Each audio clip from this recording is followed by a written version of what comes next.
Problem 2-57. Use your understanding of equivalent fractions to write two fractions that are equivalent to each of the following fractions. So our job is to make equivalent fractions and specifically write two fractions that are equivalent but yet different. So I'm going to do one and then I'm hoping you guys could do the other one on your own. So go ahead and pause the video and copy the problem down and the vocabulary words. So I drew a one whole and I just wanted to show you, let's see if I was given the fraction 1 out of 3.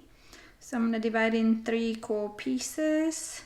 The one whole, so 1/3 will represent over here. Now, if I divide even more, let's see, divide into a half each of the piece. So what I do to one, I do to the other. So that's the rule. So how many pieces do I have now? So I have 1, 2, 3, 4, 5, 6 pieces. So now if I'm looking at the shaded, I can say, well, that's the same shading in terms of area. So I can say this is exactly equal, but this time I have 2 pieces out of 6. So 6 is how many I have in total. So another way I could write it is 1/3 is what I started. So I can say I can double. So what I do on the top, I do on the bottom. So out of the 1 piece that I started, I made 2. So technically I'm dividing by 2, so I'm recording that on the bottom, but I also have a double that I can see there's 2, they're little ones. So what do we do on the top? We do on the bottom.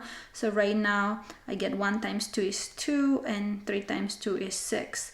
So that's what equivalent fractions are. So the numbers look different. So 1/3 and 2/6, they look different, but the actual value is the same.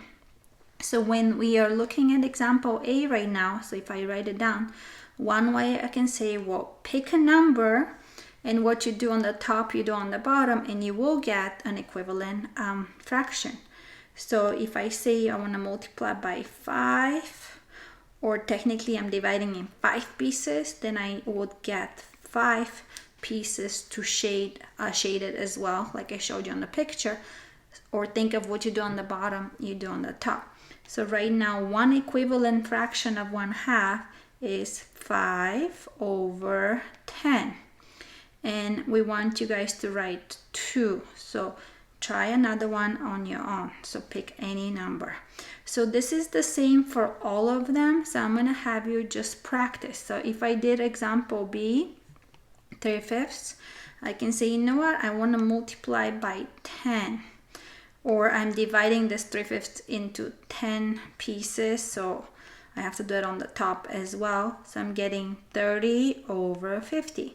So that's one equivalent fraction. So continue with this problem on your own.